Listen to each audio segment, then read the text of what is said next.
Hey everyone, welcome back to another episode. Hexeris here, and today we will be reviewing a set around the Switch axe from Lunastra known as the Empress axe Styx by request.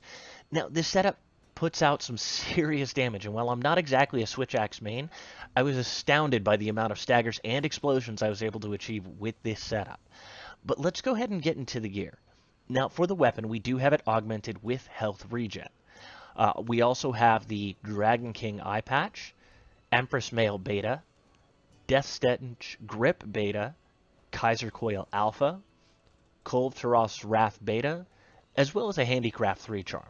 Now, after jewel socketing, the skills we'll have are Critical Eye 5 for the additional 20% affinity, Blast Attack 3 to bring the weapon's blast damage to 300, Critical Boost 3 to bring the weapon's critical damage from 25% to 40%, Weakness Exploit 3 for an additional 50% affinity to weak points, Focus 3 to reduce the gauge fill rate by 20%, Handicraft 3 to boost our sharpness bar to give us a massive amount of white sharpness, Peak Performance 3 to give us an additional 20 attack when at full health, Wide Range 2 skill, that's here more due to gear selection itself, but finally we do have the Razor Sharp skill from the Styx weapon itself.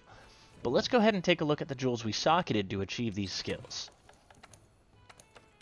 Alright, so we have 2 critical jewels in the axe and 1 in the eye patch, 3 more expert jewels in the chest and 2 in the gloves, and we have a charger and a blast jewel in the legs. But let's go ahead and see how the setup fares against a tempered Nergigante. Alright, so before we begin, the food buff I did take was an attack up large. I didn't get any of the extra special bonuses or anything like that. So we're just going to head out here, go ahead and use the Mega Demon Drug and throw on our Rocksteady Mantle to go straight into the fight. Now, a big reason that we are taking Handicraft is so that we'll basically never have to sharpen with this setup. Just notice throughout the fight how little sharpness gets eaten. Even with how much I end up spamming the zero-sum discharge, it's absolutely perfect for a Styx weapon to add some of that sharpness. Now, because the Styx weapons do have a lower raw, I find that having a high affinity and high crit boost really help add to that damage. We have about 80% affinity to weak points, and with that maxed out crit boost, it synergizes extremely well.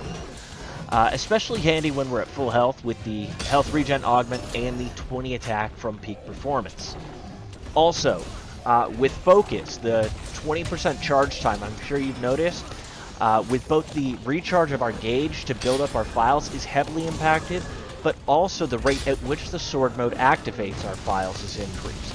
This is huge, as it allows us to keep ourselves in sword mode more frequently, meaning more file attacks and more zero-sum discharges. And because this build does have a hefty amount of blasts, 300 specifically, the zero-sum discharges are going to help tremendously in blocking those blast effects because of the extremely fast rate at which they hit. Not to mention it helps with the health regen so that we can get back to full health, hopefully before that blast goes off for that added damage from the peak performance. Now, with the addition to the Evasion Mantle, I highly recommend both Rocksteady and the Evasion Mantle. While I'm sure many of you are aware that Rocksteady Mantle gives the ability to keep you latched onto a monster during those discharge attacks, what I've discovered is that the Evasion Mantle will actually do the exact same thing provided the monster does not roar. That's the only attack that won't knock you off and prevent you from finishing the discharge itself. So it's really handy to really run both of these.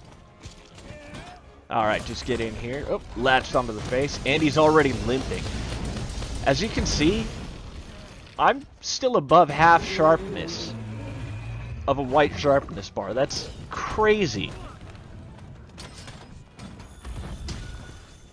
And that gauge just, again, fills right back up.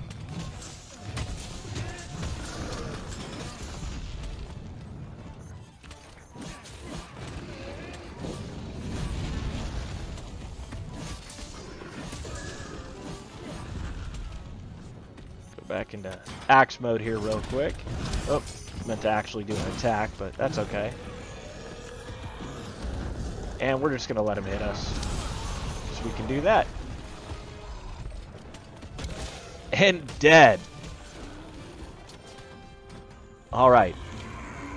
So 3 minutes and 13 seconds. As you can see, this weapon is an absolute beast for damage, and we still have half a bar of white sharpness. Now, if you're a Switch Axe main, you will put out way better clear times than what you're seeing here. And I have less than 50 total played Switch Axe fights on my account. And as you can see, I'm pretty high HR, so I barely use this. But I want to thank you all for taking the time to watch my video. If you did enjoy the content, please like and subscribe. Also, if you do want to know what videos are due to be released next, there is a schedule in the description link just below, so go ahead and check that out. Also, if you would like to see a particular build or weapon, feel free to leave a request in the comments below. And as always, happy hunting!